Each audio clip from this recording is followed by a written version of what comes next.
Sir നമസ്കാരം. നമസ്കാരം. തെരഞ്ഞെടുപ്പ് കഴിഞ്ഞു. ഇനി ഏതാണ്ട് 9 ദിവസം മാത്രമാണ് വോട്ടെണ്ണലിന് അവശേഷിക്കുന്നത്. ഇപ്പോഴും ഈ ഘടികാര സൂചി ശബ്ദിക്കുമ്പോൾ ടക് ടക് ടക് എന്നൊരു ശബ്ദമുണ്ടാകുന്ന പോലെ പല നേതാക്കളുടെയും ഹൃദയമിടിപ്പുകൾ ഉയർന്നു കേൾക്കാം എന്നാണ് രാഷ്ട്രീയ നിരീക്ഷകർ സൂചിപ്പിക്കുന്നത്. അപ്പോൾ ആ മെയ് 4-ാം തീയതി എന്താണ് സംഭവിക്കുക എന്നുള്ള ഒരു ആകാംക്ഷയോടുകൂടി കേരളവും കാത്തിരിക്കുന്നു. ഭരണവിരുദ്ധ വികാരം നിലനിന്ന സാഹചര്യത്തിൽ, പിണറായി വിരുദ്ധ വികാരം നിലനിന്ന സാഹചര്യത്തിൽ ഇടതുപക്ഷത്തിന് പ്രതികൂലമായി ഒരു വിധിയെഴുത്താണ് ഉണ്ടായിരിക്കുന്നത് പല സർവേകളും സൂചിപ്പിക്കുന്നു. എന്നാൽ CPM സംസ്ഥാന സെക്രട്ടറി MP ഗോവിന്ദൻ പറയുന്നത് 77 സീറ്റെങ്കിലും ചുരുങ്ങിയത് നേടി ഇടതുപക്ഷം തന്നെ ഭരണത്തിൽ തിരിച്ചു വരും, തുടർ ഭരണം ഉണ്ടാകും എന്ന് പറയുന്നു. പ്രതിപക്ഷ നേതാവായിട്ട് VD സതീശൻ പറയുന്നു 99 മുതൽ 102 സീറ്റ് വരെ നേടി UDF അധികാരത്തിൽ വരും എന്നാണ് പറയുന്നത്. എന്തായാലും ഇത്തരം വാദപ്രതിവാദങ്ങളും എല്ലാം അവകാശവാദങ്ങളും എല്ലാം നടക്കുന്നതിനിടയിൽ ഇപ്പോൾ മറ്റൊരു വാർത്ത പുറത്തു വരുന്നു. തെരഞ്ഞെടുപ്പ് ഗോതയിൽ നമ്മൾ പലപ്പോഴും കാണാറുള്ളതാണ്, കേൾക്കാറുള്ളതാണ് പരസ്പരം കുതികാൽ വെട്ടുന്ന ഒരു രീതി. ഇക്കുറി കൊല്ലത്ത് വലിയ മത്സരം നടന്നൊരു മണ്ഡലം തന്നെയാണ്.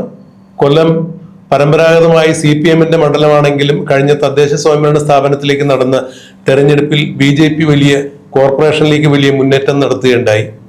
ഇക്കുറി UDF സ്ഥാനാർത്ഥിയായി ബിന്ദു കൃഷ്ണയാണ് അവിടെ മത്സരിച്ചത്. LDF-ന്റെ സ്ഥാനാർത്ഥിയായി ജയമോഹൻ മത്സരിച്ചു, CPM-ന്റെ ജില്ലാ സെക്രട്ടറി. കഴിഞ്ഞ നിയമസഭാ തെരഞ്ഞെടുപ്പിൽ നടൻ മുകേഷ് ആയിരുന്നു ഇടതുപക്ഷത്തിന്റെ സ്ഥാനാർത്ഥി. ബിന്ദുകൃഷ്ണ മുകേഷിനടുത്ത് മത്സരിച്ച് ധീരമായി പോരാടി ഏതാണ്ട് 2112 വോട്ടിന്റെ ഭൂരിപക്ഷം മാത്രമാണ് അന്ന് മുകേഷിന് കിട്ടിയത്. അക്ഷരാർത്ഥത്തിൽ മുകേഷ് വിയർക്കുന്ന കാഴ്ചയാണ് കാണാൻ കഴിഞ്ഞത്.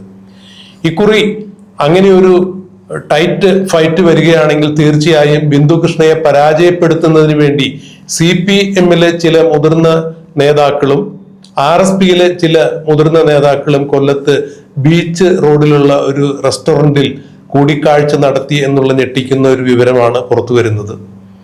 RSP-യുടെയും UDF-ന്റെ അല്ലെങ്കിൽ കോൺഗ്രസിന്റെയും ഒന്നും ഔദ്യോഗിക നേതാക്കൾ ഇതേക്കുറിച്ച് വിളിച്ചു ചോദിച്ചപ്പോൾ പ്രതികരിക്കാൻ തയ്യാറായില്ല, ഒഴിഞ്ഞു മാറുകയാണ് ചെയ്തത്. എന്നാൽ അങ്ങനെ ഒരു സംഭവം അവിടെ ഉണ്ടായിരുന്നു. അതിന്റെ തെളിവുകൾ പുറത്തു വന്നിട്ടുണ്ട്, അതിന്റെ ദൃശ്യങ്ങളുമെല്ലാം പുറത്ത് നമുക്ക് കിട്ടിയിട്ടുണ്ട്. അപ്പൊ ഇതിന്റെ അടിസ്ഥാനത്തിൽ അവിടെ ഒരു വോട്ട് കച്ചവടം നടന്നിരുന്നു. അവർ ചായ കുടിക്കാനല്ല കൊല്ലത്തെ റിസോർട്ടിൽ എത്തിയത്, വോട്ട് പരസ്പരം പങ്കുവയ്ക്കുന്ന കാര്യത്തെക്കുറിച്ച് പറയാനാണ് RSP നേതാക്കളും CPIM-ന്റെ നേതാക്കളും അവിടെ എത്തിയത്. ബിന്ദുകൃഷ്ണയെ തോൽപ്പിക്കുക എന്നുള്ള ഒരു ഉദ്ദേശം തന്നെയായിരുന്നു. കഴിഞ്ഞ തവണത്തെ നിയമസഭാ തെരഞ്ഞെടുപ്പിൽ 2112 വോട്ടിന്റെ മാർജിൻ ബിന്ദുകൃഷ്ണ ഈ കുറി മറികടക്കുകയാണെങ്കിൽ അതിന് തടവയ്ക്കുക എന്നുള്ള ഉദ്ദേശത്തോടു കൂടിയാണ് RSP-യും CPM-ഉം തമ്മിൽ അങ്ങനെ ഒരു ധാരണയിൽ എത്താൻ വേണ്ടി ഒരു ശ്രമം ഉണ്ടായത്. വോട്ട് കച്ചവടം തന്നെയാണ് നടന്നത് എന്ന് പറയുന്നു. എന്താണ് ഒരു രാഷ്ട്രീയ നിരീക്ഷകൻ എന്ന രീതിയിൽ, ഒരു മുതിർന്ന മാധ്യമ പ്രവർത്തകൻ എന്ന രീതിയിൽ താങ്കളുടെ ഇക്കാര്യത്തിലുള്ള അഭിപ്രായം? അങ്ങനെ ഒരു നീക്കം ഉണ്ടായിട്ടില്ല എന്ന് പറയാൻ ഞാൻ ആളല്ല. ഉണ്ടാകാനുള്ള പല സാധ്യതകളുണ്ട്. ചില ദൃശ്യങ്ങളടക്കം പുറത്തു വന്നിട്ട് മറ്റു മാധ്യമങ്ങൾ, നമ്മുടെ മുഖ്യധാരാ മാധ്യമങ്ങളെല്ലാം അത് പുറത്തു വിട്ടിട്ടുണ്ട്. അത് പുറത്തുവിടാൻ അതിൻ്റെ ആ ധാരണ എത്തുന്നതിന് പല അടിസ്ഥാനങ്ങളുണ്ട്. ഒന്ന് സാമ്പത്തികമായ ലാഭം, അല്ലെങ്കിൽ ഇവിടെ പലപ്പോഴും സംഭവിക്കുന്നത്, ഉദാഹരണത്തിന് കൊല്ലത്ത് ഇവരെ സഹായിച്ചു കഴിഞ്ഞാൽ, CPM-നെ സഹായിച്ചാൽ ഷിബു ബേബി ജോൺ മത്സരിക്കുന്ന കുണ്ട്രയിലോ ചൗറയിലോ ഇവരെ RSP-യുടെ കാൻഡിഡേറ്റിനെ CPM സഹായിക്കുക എന്ന് പറയാൻ ഒരു വലിയ ഇതാണ്. അപ്പോൾ ആ അട്രാക്ഷൻ ഇവർക്കുണ്ടാകുമ്പോൾ എന്ത് സംഭവിക്കും?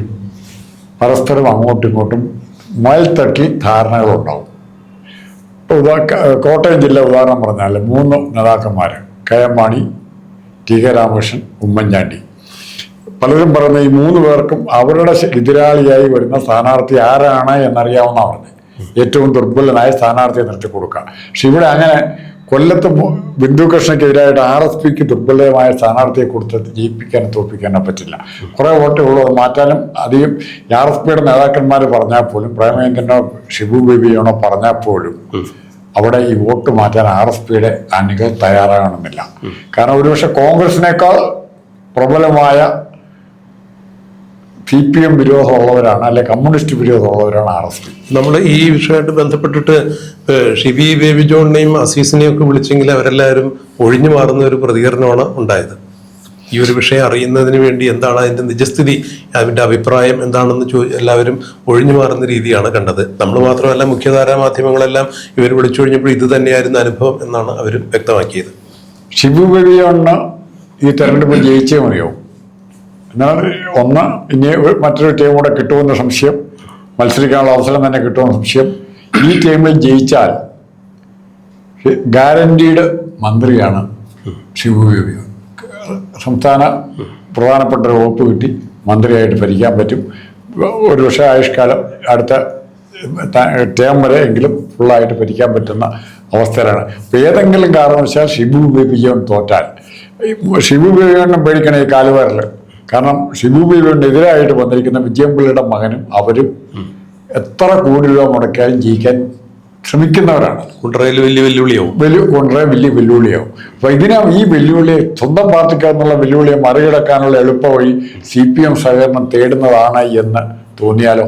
ഇങ്ങനെ പരസ്പരം ഒരു ധാരണ അങ്ങനെ പല സീറ്റുകളിലും ഉണ്ടാകാറുണ്ട്. പല സീറ്റുകളിലും ഉണ്ടായിക്കൊണ്ടിരിക്കുന്ന ഒരു ധാരണയാണിത്. ആ ധാരണയുടെ ഫലമായിട്ട് ബിന്ദു കൃഷ്ണ തോറ്റാലും കുഴപ്പമില്ല എന്ന് പറയുന്നുണ്ട്. പിന്നെ രണ്ടാമത് ശ്രദ്ധിക്കേണ്ട ഒരു കാര്യം, RSP കോൺഗ്രസ് വോട്ട് കച്ചവടം പോലെ തന്നെ പ്രധാനപ്പെട്ടതാണ്. കോൺഗ്രസിൻ്റെ അകത്തെ ഏറ്റവും വൃത്തികെട്ട ഗ്രൂപ്പിസം ഉണ്ടായിരുന്ന ഒരു സ്ഥലമാണ് കൊല്ലം. ശിവരാമ രാജശേഖരൻ, രാജമോഹൻ ഉണ്ണിത്താൻ, അങ്ങനെ പ്രതാപ വർമ്മ, ഇങ്ങനെ കുറേ ആൾക്കാർ ഗ്രൂപ്പിസം കൊണ്ട് മാത്രം നശിച്ചു പോയവരുണ്ട്. ഉണ്ണിത്താൻ ഇവിടുന്ന് കാസർഗോഡ് പോയി രക്ഷപ്പെടുകയും ചെയ്തു.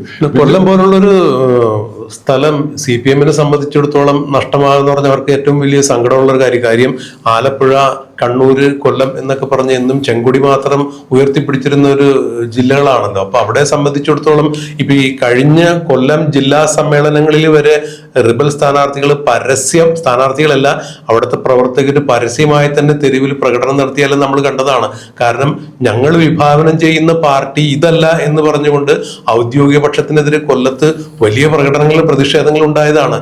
അപ്പൊ ഏത് വിധേനയും കൊല്ലത്ത് CPM-ന്റെ ആ ഒരു സമര പാരമ്പര്യം അത് തിരിച്ചു പിടിക്കുക, അല്ലെങ്കിൽ CPM-ന്റെ അപ്രമാദിത്വം അവിടെ കൊടി നാട്ടുക എന്നുള്ളത് അവരെ സംബന്ധിച്ചിടത്തോളം വലിയ കാര്യം തന്നെയാണ്. അപ്പോൾ ജയമോഹനെ സംബന്ധിച്ചിടത്തോളം ജയിക്കുക എന്നുള്ളതിലുപരി CPM സ്ഥാനാർത്ഥി അവിടെ പരാജയപ്പെടുന്നത് CPM കോട്ടയിൽ ഉണ്ടാകുന്ന വലിയ വിള്ളലായി തന്നെ അത് കണക്കാക്കപ്പെടും. മുഖ്യമന്ത്രി പിണറായി വിജയനും MP ഗോവിന്ദനും എല്ലാം അത് വലിയ തലവേദനയാകുമെന്നുള്ളതും ഇത് വലിയ കാര്യം തന്നെയാണല്ലോ. അത്തരത്തില് ചിന്തിക്കുമ്പോൾ RSP ആയിട്ട് ഇങ്ങനെ ഒരു നീക്കുപോക്ക് നടത്തിയിട്ടുണ്ടെങ്കിൽ അതില് ഏതെങ്കിലും തരത്തിൽ അത് വ്യാജമാണ് എന്ന് പറയാൻ സാധിക്കില്ല എന്നുള്ളതാണ് നമ്മുടെ മുമ്പിലുള്ള സാഹചര്യത്തിലുള്ളതെന്ന് പറയുന്നത് ഇങ്ങനൊരു സാധ്യതയാണ്. പക്ഷെ മറിച്ച് അവിടെ ബിന്ദു കൃഷ്ണ ജയിക്കാൻ പോകുന്ന ഈ 1218 വോട്ടിനോ 2000 വോട്ടിനോ അല്ല. ഇവരുടെയൊക്കെ RSPക്ക് മൊത്തം കൊല്ലത്തുള്ള വോട്ടിനേക്കാൾ, കൊല്ലം അസംബ്ലിയിലുള്ള വോട്ടിനേക്കാൾ കൂടിയ ഭൂരിപക്ഷത്തിലായിരിക്കും ആര് ജയിക്കാൻ പോകുന്നത്? ബിന്ദു കൃഷ്ണ ജയിക്കാൻ പോകുന്നത്. ഇത് കുറെ വോട്ട് മാറ്റി വിടുന്ന ജയിക്കാൻ പോകുന്നില്ല. പിന്നെ ഇവർ ഒരു പാർട്ടിക്കും അവരെ മറിച്ച് അവരുടെ എതിർ ചേരിയിലുള്ള പാർട്ടിയിലേക്ക് ഒരു 10% അല്ലെങ്കിൽ 15% കൂടുതൽ വോട്ട് അങ്ങനെ മാറ്റാൻ പറ്റില്ല. ഇപ്പൊ BJP കൊടുക്കണമെന്ന് പറയുന്നു. BJP കൊടുക്കണമെന്ന് വിചാരിച്ചാലും CPM-ന് കൊടുക്കാൻ പറ്റില്ല. BJPയുടെ സ്ഥാനാർത്ഥി അവിടെ ഒരു ഡോക്ടർ പ്രതാപ് കുമാർ അയാൾ വോട്ട് പിടിക്കുന്നവനാണ്, കാസർഗോഡനാണ്. വോട്ട് പിടിക്കുന്ന നല്ല ഡോക്ടറാണ്, ബെസ്റ്റ് ഡോക്ടറാണ് അയാൾ, അറിയപ്പെടുന്ന ഡോക്ടറാണ്. അപ്പൊ അയാൾ കുറച്ച് വോട്ട് പിടിക്കില്ല. മാത്രമല്ല ഈ തദ്ദേശ സ്വയംഭരണ സ്ഥാപനത്തിലേക്ക് കൊല്ലം കോർപ്പറേഷനിൽ 6 സീറ്റ് ഉണ്ടായിരുന്ന ഒരു 12 സീറ്റാക്കിയിട്ടുണ്ട്. അപ്പൊ ആ രീതിയിലൊക്കെ ഒരു മുന്നേറ്റം നടത്തിയതാണ് അവർ. പക്ഷെ അവിടെ ഒന്നുമില്ലായിരുന്നു, കോൺഗ്രസ് കോർപ്പറേഷൻ പിടിച്ചെടുത്തില്ലേ? അതെ, കൊല്ലം കോർപ്പറേഷൻ കോൺഗ്രസിന്റെ കയ്യിലല്ലേ? ഇത് മൊത്തത്തിൽ നോക്കുമ്പോൾ BJP വന്നാലും അല്ലെങ്കിൽ കോൺഗ്രസ് വന്നാലും CPM-നാണ് അതിന്റെ വലിയ നഷ്ടം. കാരണം CPM കൊടി നാട്ടിയിരുന്ന ജില്ലകളിൽ ഒന്നാണ് കൊല്ലം.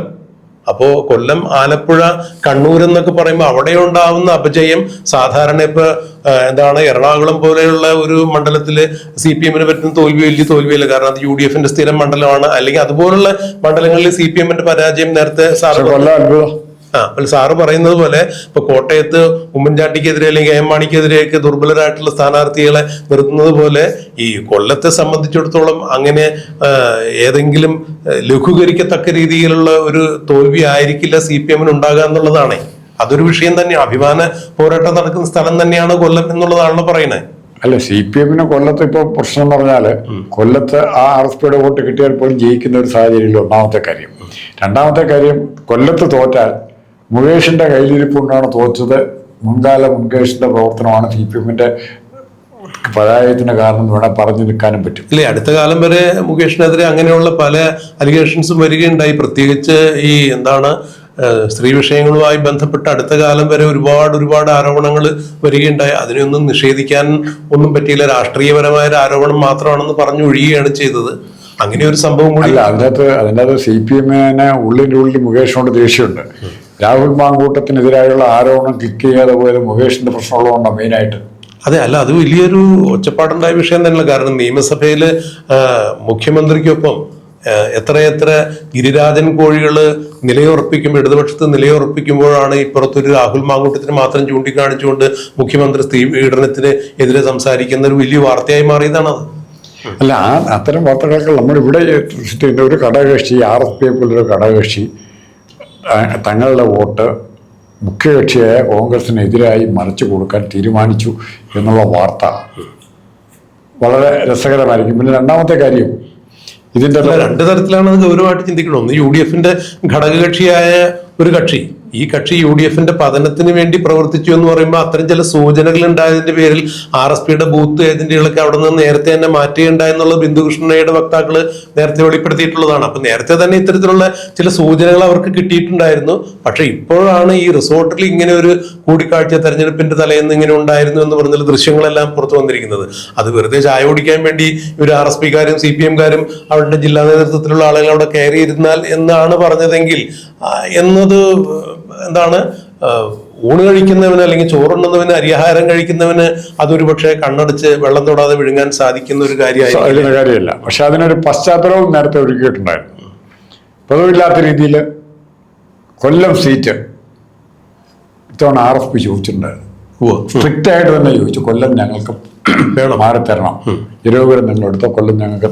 ആ രീതിയിൽ ഒരു ബാർഗനിങ് അവിടെ ഉണ്ടായിട്ടുണ്ട്. അത് RSPയിൽ ഒരു വിഭാഗത്തിന്റെ താല്പര്യങ്ങൾ കൊല്ലം സീറ്റിൽ RSP മത്സരിക്കണം എന്നുള്ള ആ വൈരാഗ്യത്തിന്റെ പേരിൽ, സീറ്റ് കിട്ടാത്ത വൈരാഗ്യത്തിന്റെ പേരിൽ RSPക്ക് ഇവർക്ക് ബിന്ദുകൃഷ്ണക്കെതിരായി വേണം വോട്ട് ചെയ്യാൻ. അതായത് പ്രേരക ശക്തിയാകും. RSPയുടെ ശക്തി എന്താണ് എന്നുള്ളത് ഞങ്ങൾ വേണമെന്നുണ്ടെങ്കിൽ ഒന്ന് ബോധ്യപ്പെടുത്തി തരാം എന്നൊരു ധാരണ ട്രീറ്റ്മെന്റ് അതുപോലെ നടന്നിട്ടുണ്ട്. ആ സംഭവം അവിടെ നടന്നിട്ടുണ്ട്.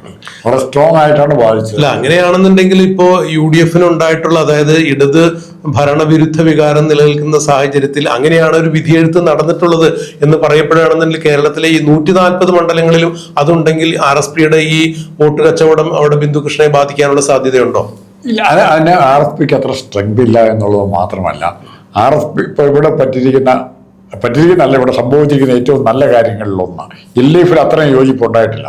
ഇപ്പം UDF-ന്റെ കോൺഗ്രസിന്റെ കൂടെ നിൽക്കുന്ന കക്ഷികൾ, ഇപ്പൊ കേരള കോൺഗ്രസ് ജോസഫ് ഗ്രൂപ്പിൻ്റെതായാലും RSPയുടേതായാലും, മെയിനായിട്ട് രണ്ടും ഉള്ളല്ലോ, RSPയുടേതായാലും ഇവരെല്ലാം ഈ അണികൾ മുഴുവൻ UDF അണികളാണ്. കേരള കോൺഗ്രസ് മാണി അല്ലെങ്കിൽ കേരള കോൺഗ്രസ് ജോസഫിന്റെ അണികൾ എന്ന് പറയുന്നതിനേക്കാൾ ഇവരെ UDF-ഉമായിട്ട് ഐഡന്റിഫൈ ചെയ്യപ്പെട്ടവരാണ്. അപ്പോൾ UDF-നെ കാലുവാരാനുള്ള ശ്രമത്തിൽ ഈ അണികളെ കിട്ടിയില്ല. ഇത് നേതാക്കന്മാരുടെ കള്ളക്കളിയാണെന്നുള്ളവർ തിരിച്ചറിയാൻ വളരെ പെട്ടെന്ന് അണികൾക്ക് സാധിക്കും. അതാണ് അവിടെ സംഭവിക്കുന്നത്. അപ്പോൾ ഒരു നിശ്ചിത ശതമാനം വോട്ടുകൾ മാറിയാൽ പോലും വ്യക്തമായ ഭൂരിപക്ഷത്തിന് ബിന്ദുകൃഷ്ണ തെരഞ്ഞെടുക്കപ്പെടും എന്ന് തന്നെയാണ് സാറിന്റെ അഭിപ്രായം. അതുപോലെ മുകേഷിനെ മാറ്റി ജയമോഹനെ കൊണ്ടുവന്ന അഭിപ്രായ വ്യത്യാസമുള്ള മാർക്സിസ്റ്റുകാരുണ്ട്, CPI-കാരുണ്ട്. CPI അവിടെ കൊല്ലം ജില്ലയിൽ CPI-യും ഇവരുമായിട്ട് ഭയങ്കര. മുകേഷിനെ തെരഞ്ഞെടുപ്പിൽ നിർത്തുന്നതിനോട് മുഖ്യമന്ത്രി പിണറായി വിജയനും വലിയ താല്പര്യം കാണിച്ചില്ല എന്നുള്ളതാണ് അവസാന നിമിഷങ്ങളിൽ ബോധ്യമായ കാര്യം. അവിടെ CPI എന്ന് പറഞ്ഞ കക്ഷിയുണ്ട്. CPI-യുമായിട്ട് കൊല്ലം ജില്ല നടക്കുന്നതുകൊണ്ട് വേറെ നടക്കുന്നില്ല. അപ്പോൾ RSP അങ്ങോട്ട് പോയാൽ അത് കൗണ്ടർ വെയിറ്റ് ചെയ്യാനായിട്ട് കുറച്ചൊക്കെ CPI-യുടെ വോട്ടും കോൺഗ്രസിന് കിട്ടും. അപ്പോൾ അത് ബാലൻസ് ചെയ്ത് പോകാനാണ് സാധ്യത കൂടുതലും. കാരണം RSP-യേക്കാൾ ശക്തി CPI-ക്കുണ്ട്, കൊല്ലത്തുണ്ട്.